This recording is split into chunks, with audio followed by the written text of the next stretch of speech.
first. All right. This is a level check. This is a sound check.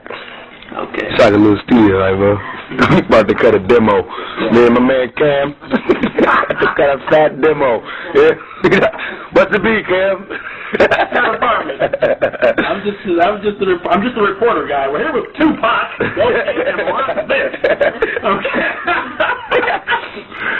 Well, damn, man, I got to tell you, when I threw the CD on, I'm excited about this album, man. It's hard for me to even know where to begin because this is so rich with so many thoughts and ideas and emotions. It's not even. I was like, well, how am I gonna? I so appreciate. Well, how are we going to even do this? You know, how are we even to discuss this? Because each tune is there's so much meat there. You know, I appreciate that. And being familiar with the digital underground stuff, and not knowing what we would exactly be seeing here, it's. I'm tripping over my own words, but go ahead.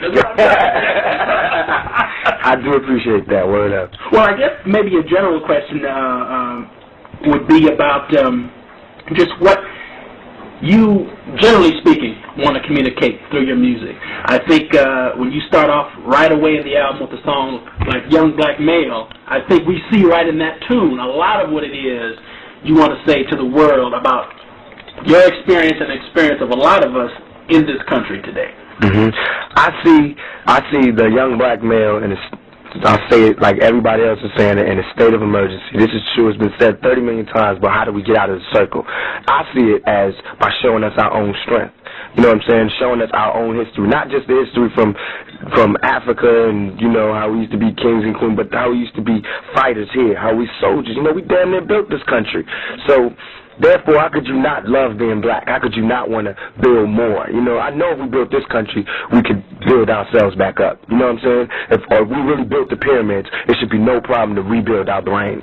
You know what I'm saying? If we really had women like Cleopatra, it should be no problem unlocking those Cleopatras in the modern day around the way girls. You know what I'm saying? So that's what Tupac is about being that spark to start the fire again. You know what I'm saying? I want to just bring Renaissance back for black people. I just want everything to be, you know what I'm saying, beautiful black again. Not being without white, but just where black is beautiful. You say black now, and it's, you know, you say ghetto now, and people's face draw up. They lock their cars. I want it to be where you say black, and everybody's eyes light up. They want to win. You know what? So that's what I want. That's what Tupac is about. Well, you know, this is a slight tangent, but when see, I like to use the word black because I remember when the African American came in as a terminology. I think the reasoning behind some of that, but at the same time, I remember being, you know, I was a child, but I remember that was some recollection of the 60s and the early 70s, and I remember how significant it was for black people to stand up and say, I'm black and I'm proud. Right. Basically, I don't care what you say about black, I'm telling you black is beautiful. Yeah. And I almost wonder if we're retreating from some of that, because we're like, you know, and I guess I don't feel like we have to go all the way back to Africa. We should go back to Africa in terms of our knowledge of heritage and all that, but we don't have to go that far. There's so much to be proud of. You know. Yeah, it's like, to me, it's like we're in like I said, a state of emergency to where we have to deal with what it takes for us to survive today. You know what I'm saying? I understand the whole concept behind saying you're African American, making it a more global thing. You know what I'm saying? And make it so black is just a color. You know, you don't want to be so limited. But that's what I want to concentrate on, the color black, because it's the black people that's killing black. You know, it's the black that's causing so much red to flow through the streets. It's the blacks that's having teenage pregnancy problems. It's the blacks that's on crack big time. Not just blacks, but it's the blacks that's on crack big time. And that's what I want to target, you know what I'm saying? And once we feel a love about being black, we'll definitely have a joy in being African Americans. That's no problem. That'll come easy. You know what I'm saying? But I feel like we have to make it more personal so that when I see a black man, I feel love right immediately. You know, I don't want to see an African American. You know what I'm saying? I want it to be straight up real. And then we can grow and we can love white because we'll love black. We'll say, you know what I'm saying? These are our neighbors. They live here with us. Black, I don't think that white people are devils.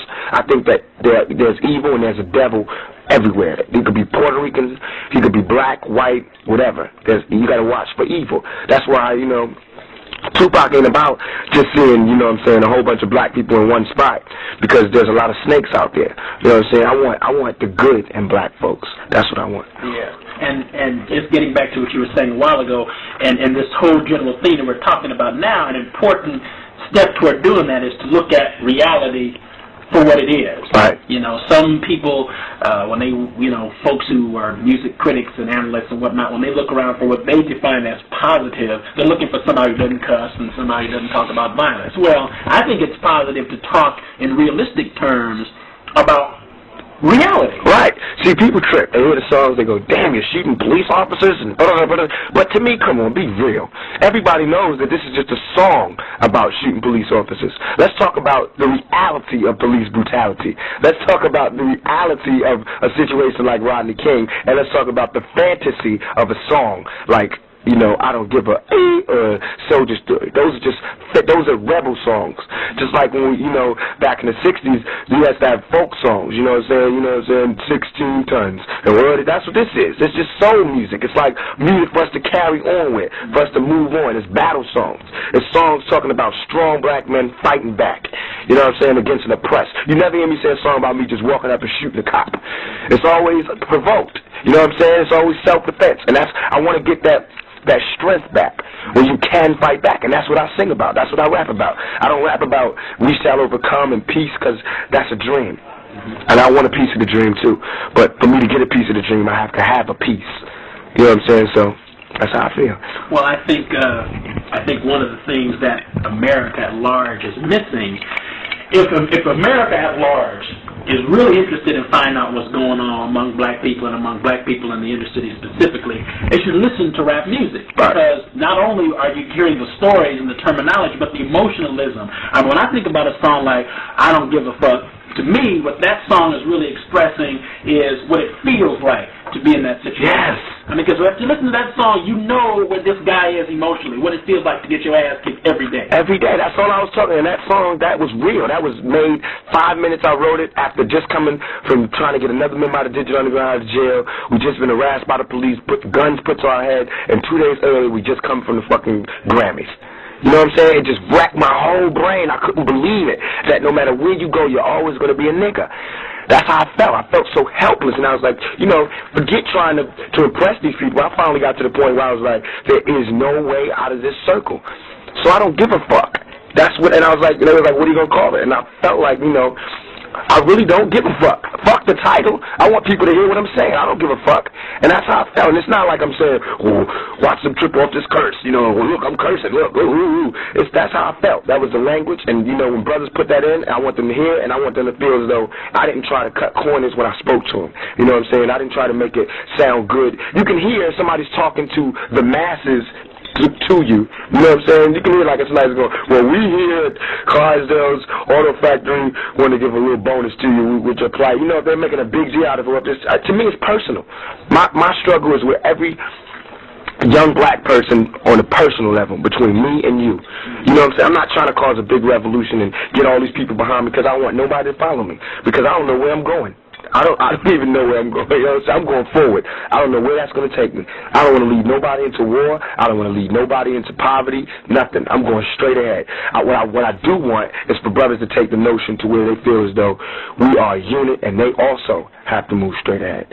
You know what I'm saying? It's not about just being stuck. You got to move straight ahead. However, and if it's something where, you know, the ending doesn't come out so well, you know, c'est la vie. But we can't. This is not an alternative. The way we are right now, this is not a good alternative. This is definitely not a choice. And I don't feel it's a choice. I refuse to live this way. There has to be another way. So that's why I can't have songs like Funky Cole Medina. There has to be a song like I Don't Give a Fuck. That's just, it's given. You know what I'm saying? That's the state of emergency. And so I feel as though, even though it's an emergency, I don't want to panic people and just say, you know, kill, because that's wrong. And that's what we've done already. We've been through that. We've seen what happens when black folks try to defend themselves through armed struggle without education and without self-defense mentally. We die, because we're not going to win. But if we start to join up and start to be more united and start being realistic about who the enemy is, then we'll be better off. Do you think that in the 1990s that armed struggle or armed self-defense needs to be at least a part of of the black struggle? I think that it needs to be an option.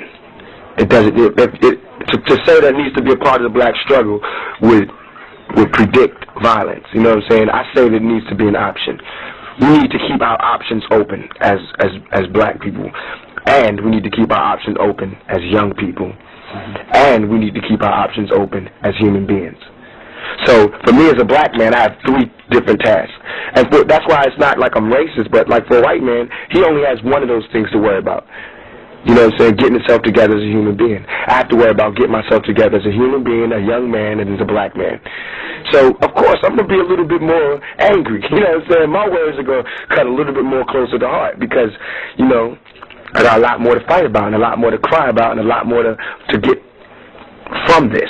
So I'm gonna work harder. And I really don't care who's offended because how could you take offense from somebody trying to dig their way out of a hole? What's so offensive about me surviving? You know what I'm saying? That's why I take great offense. Because you're obviously saying you want me to shut up and die. That's what they're saying. Shut up and die. Stop worrying about it. Everybody got so... It wasn't no thing for Ice Cube to be talking about killing in the hood.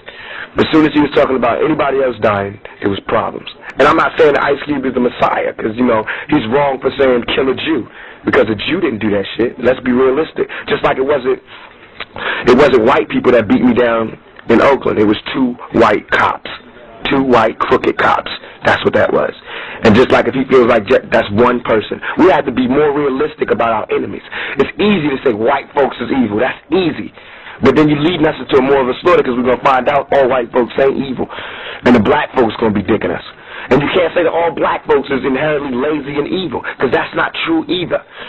And you have to, and I like to stand up most for black folks because we have more problems. You know what I'm saying? We have more conditioning. You don't ever hear about anybody telling you about white folks wasn't allowed into this place. Never. They never had that problem. I did.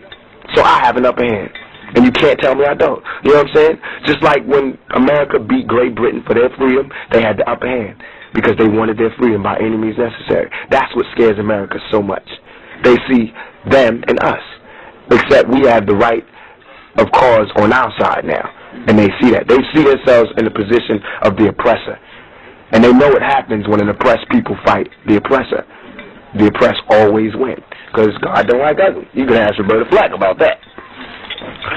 Well, there's something else I think a lot of white Americans are afraid of, and you talk about it here in the bio, the fact that legions of white youth are jumping on this music. They're jumping on rap music, and and there's a lot of them who are maybe just there because it's a fad thing, but there's a lot of kids who are keying in to what's being said. This Oriental kid came up to me, and he had my album, Digital Underground's album, the Juice soundtrack, Raw Fusion's album, Ice Cube's. I mean, he studies the music like a religion. You could see from what he had bought that he knew what he was getting. He wasn't just buying the hot shit. He was buying what he wanted to hear. That impressed me so much. I felt like, you know what I'm saying, we are in a position to whereas we can change the world. We really are. We are the rock and roll of today. You know what I'm saying? We are in a position to where the whole world is listening to what we have to say. And if we want the whole world to hear us saying, you know, come here, bitch, give me some pussy. That's fucked up. That's a fucked up mirror image of where young people are today. Because I don't think we're into that. Because AIDS is killing us off. And I know, because I ain't getting it all, so I don't know who's getting it all. That's what I'm saying. It's like we really do have an emergency to deal with. I love the fact that I can stand in the crowd. I can go in a white neighborhood now and have peace, except for the police.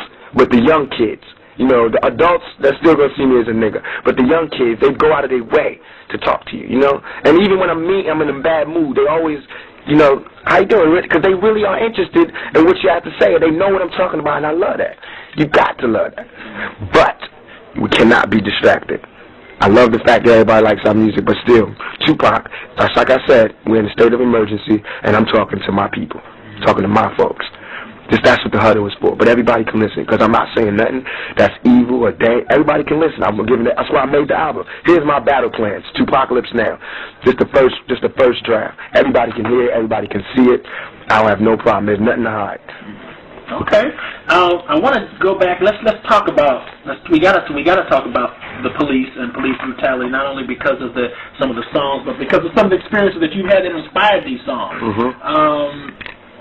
I think a lot of people might be surprised by what happened to Digital Underground. Can you tell the story of what actually went down? I could, but I'm not, because I feel as though it happens every day, and people out there who are gonna, when they pick this information up, it's not gonna really come to that much.